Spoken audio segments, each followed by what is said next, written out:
what you think, what you telling your friends when you were talking about me. It's cool, you can say what you want to. I don't give a fuck what you think.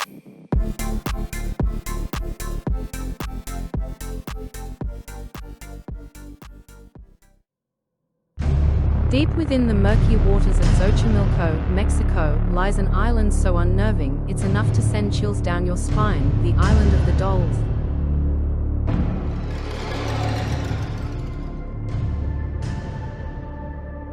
It's a place where time has forgotten the living, but the dolls, twisted and broken, seem to remember everything.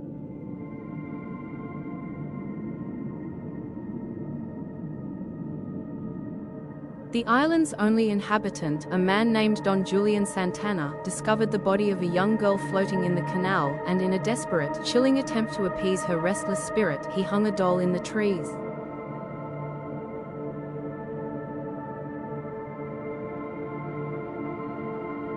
But that wasn't enough. It was as if the island itself was cursed, demanding more, and more dolls appeared.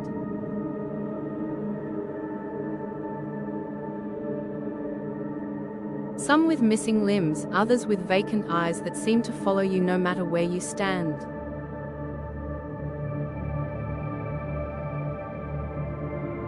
The air here is thick with an unsettling silence, broken only by the eerie creaking of dolls swaying in the wind.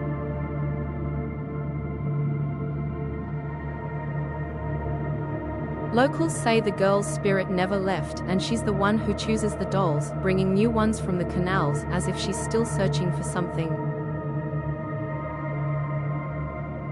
Visitors to the island claim to hear whispers of lost souls, the rustling of broken dolls, and an overwhelming feeling that they are being watched by eyes that should not be alive.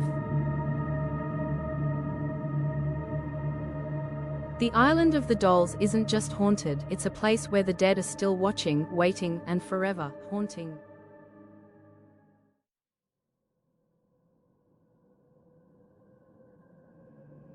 Lost in the misty waters of the Venetian lagoon lies Povolio Island, an abandoned place shrouded in darkness and death.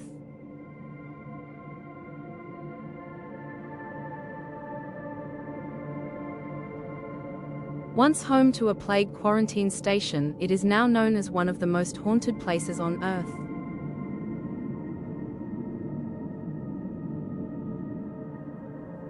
In the 1700s, the island became a dumping ground for victims of the bubonic plague, where the sick were left to die in agony.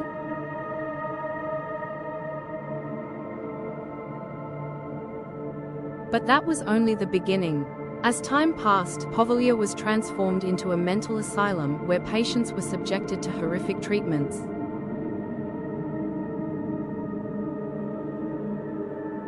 The echoes of their screams still linger in the air, as if the island itself is alive with their suffering.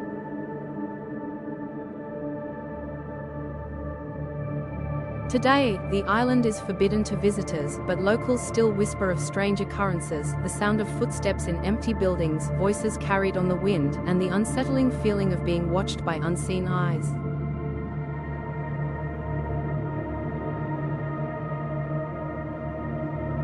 Those brave enough to venture near say they feel an overwhelming sense of dread, as if the souls of the dead are trapped here, never to find peace.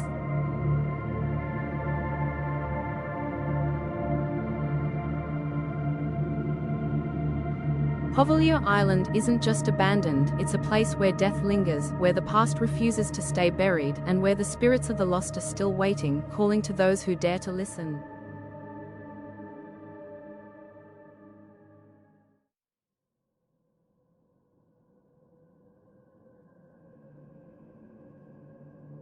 Deep beneath the bustling streets of Palermo, in the heart of Sicily, lies a place where the living dare not tread, the catacombs of the Capuchins.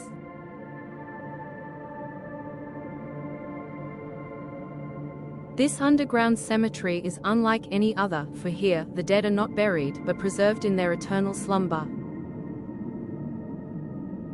Over 8,000 mummies line the walls, their bodies eerily frozen in time, staring into nothingness with hollow, lifeless eyes.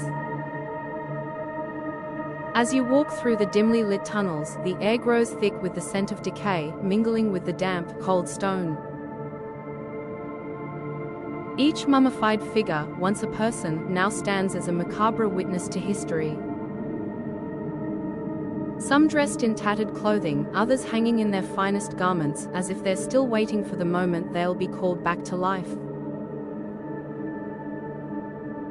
But they never will. The bodies remain perfectly preserved, their skin and faces, a twisted mask of death that time forgot. The silence is oppressive, broken only by the soft echo of your footsteps. Locals speak in whispers, telling tales of strange occurrences in the catacombs, the feeling of being watched by those whose eyes have long since lost the ability to see. Visitors report an overwhelming sensation of dread, as if the mummies themselves are aware of your presence, still guarding their resting place with an unholy vigilance. There are those who say the spirits of the dead wander the catacombs at night, restless, unable to find peace.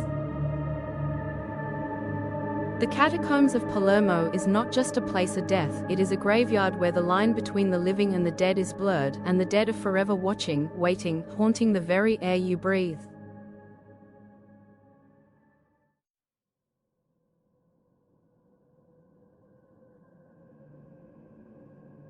Once a thriving city, Chernobyl now lies in eerie silence, a ghost town frozen in time.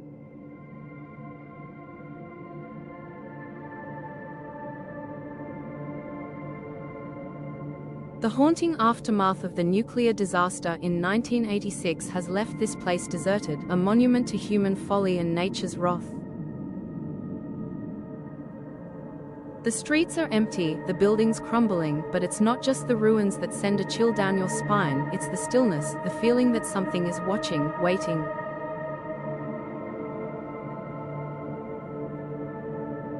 The air here is thick with radiation, a silent killer that lingers in every corner. Trees grow wild, overtaking abandoned cars and homes, while nature slowly reclaims what was once lost. But there's no life here, no human presence. Only the ghostly remnants of a society that once lived in the shadow of the nuclear reactor. Inside homes, furniture remains frozen in place, as though the people left in a hurry, never to return.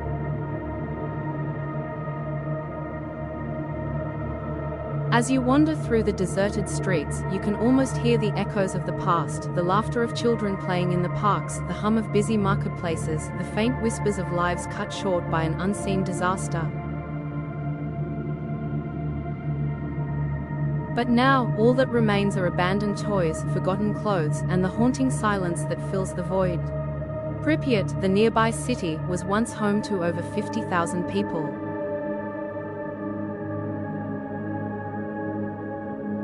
Now, it's a city of ghosts. The Ferris wheel stands still in the amusement park, a symbol of promises never fulfilled. The reactor, still leaking radioactive material, looms over it all, a reminder of the disaster that changed the course of history. Chernobyl isn't just a place, it's a haunting. A silent witness to the devastation we've caused, a city that will never truly be abandoned because the souls of those who left too soon remain, trapped in time, forever haunting the shadows of this forgotten place. Hidden deep in the forests of Finland, there lies a park where the line between art and horror blurs, the Strange Sculptures Park. It is a place that, at first glance, may seem like any other outdoor exhibition, but as you venture deeper into the twisted paths, the sculptures reveal their true, unsettling nature. Strange, distorted figures rise from the ground, their faces frozen in expressions of agony, terror, and despair. Eyes that seem too real, too alive, follow you as you walk by, and the silence of the forest is broken only by the wind whispering through the trees. The artist who created these sculptures, an enigmatic figure known only as Imo, was said to have been haunted by dark visions. He claimed that the statues were not merely his creations, but manifestations of something far more sinister, spirits trapped in stone, cursed to suffer for eternity.